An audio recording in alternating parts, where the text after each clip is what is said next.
नमस्कार साथियों, smart scholars YouTube channel में आपका स्वागत है।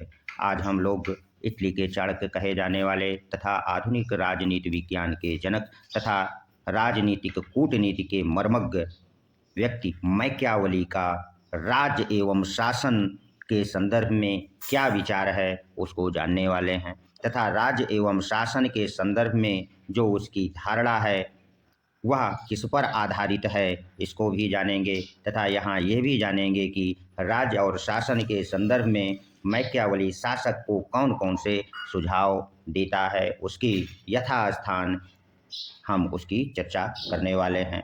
तो मैकियावेली का जो राज्य एवं शासन संबंधी विचार है वह मानव स्वभाव की धारणा पर आधारित है।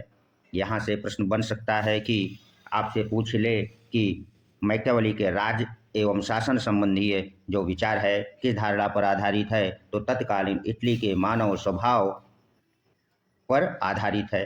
अब मनुष्य के इटली में फिर मनुष्य के वो कौन कौन से स्वभाव देखता है, तो वो इटली के मनुष्यों में जो स्वभाव बतलाता है वह कहता है कि जो मनुष्य है वह दुष्ट और धोखेबाज होता है।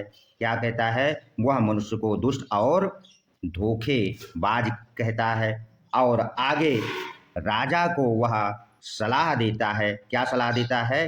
कि चूंकि मनुष्य स्वभाव से दुष्ट और धोखेबाज होता है, इसलिए राजा या सरकार को सलाह देते हुए वो कहता है कि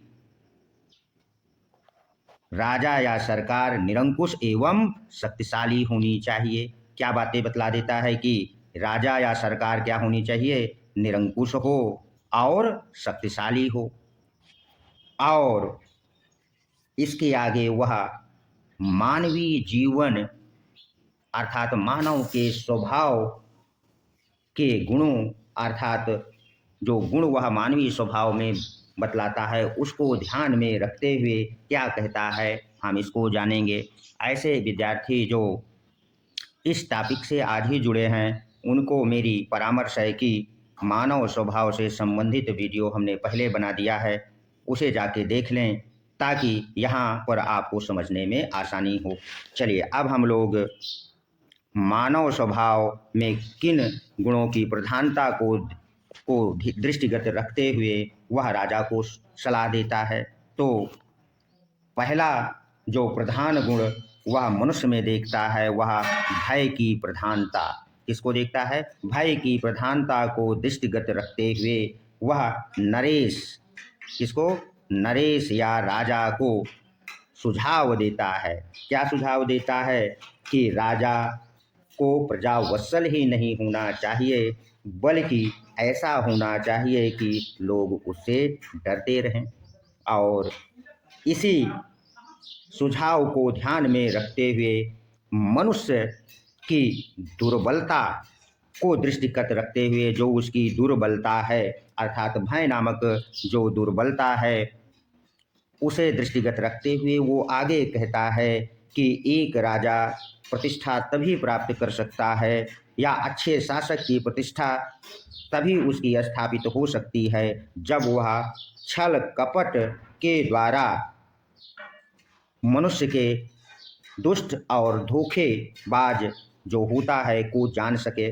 आगे वह राजा को सलाह देते हुए एक कथन कहता है जो कि बहुत महत्वपूर्ण है। वो आगे कहता है, क्या कहता है? यदि आप नोट्स बुक बना रहे हैं तो इसे आप अपनी नोट्स बुक में अवश्य नोट कर लीजिए। वो कहता है कि राजा में शेर का साहस और लोमड़ी जैसी चालाकी होनी चाहिए। राजा में शेर के साहस से उसका अभिप्राय यह है कि जो दुष्ट और धोखेबाज व्यक्ति है उसे डराने के लिए शेर जैसा साहस होना चाहिए, अर्थात जो भेड़िया है उसको डराने के लिए साहस की आवश्यकता होगी। और उसकी दुष्टता और धोखे को जानने के लिए लोमड़ी जैसी चालाकी भी होनी चाहिए, तभी वह राजा ऐसे धोखेबाज और दुष्ट नागरिकों पर शासन कर सकता है। आगे वह मनुष्य के दूसरे स्वभाव अर्थात गुण को बतलाता है और उस पर जो राजा को सलाह देता है उसको जान लेते हैं कि वह मानव स्वभाव में संपत्ति की प्रबल इच्छा, क्या संपत्ति की प्रबल इच्छा अर्थात धनोपार्जन की इच्छा को ध्यान में रखते हुए राजा को सलाह देता है। क्या परामर्श देता है उसको आप लोग समझ लीजिए। नोट्स बुक बना रहे हैं तो वहाँ नोट्स भी कर लीजिए। वो राजा से कहता है कि एक बुद्धिमान शासक को व्यक्ति की नाग संपत्ति को कभी नहीं लूटना चाहिए भले ही वो उसकी हत्या कर दे। ऐसा कहने के पीछे उसका अभिप्राय ये था कि जो व्यक्ति अथवा मानव का स्वभाव है उसमें धनोपार्जन की प्रवृत्ति बहुत अधिक प्रबल होती है, इसलिए उसकी हत्या भले कर दे किंतु उसकी संपत्ति को ना लूटे। आपने इन मैकियावली के राज्य एवं शासन संबंधी विचार को आशा करते हैं कि आप लोगों ने समझ लिया है। अब हम लोग उसके इस विवेचन के आधार पर निष्कर्ष पर पहुंचने का प्रयास करेंगे। तो उसके विवेचन से यह निष्कर्ष निकलता है, जैसा कि वह उल्लेख भी करता है। वो क्या करता है उल्लेख, उसको जानना जरूरी है।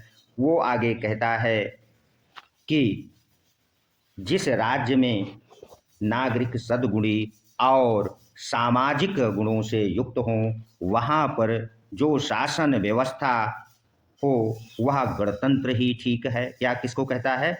गणतंत्र अर्थात डेमोक्रेसी व्यवस्था सुचारू रूप से चल सकती है। किंतु वह इटली के लिए कहता है कि चूंकि यहाँ के नागरिक दुष्ट, धोखेबाज, भ्रष्ट हैं, इसलिए यहाँ गणतंत्र व्यवस्था सुचारू रूप से संचालित नहीं हो सकती है।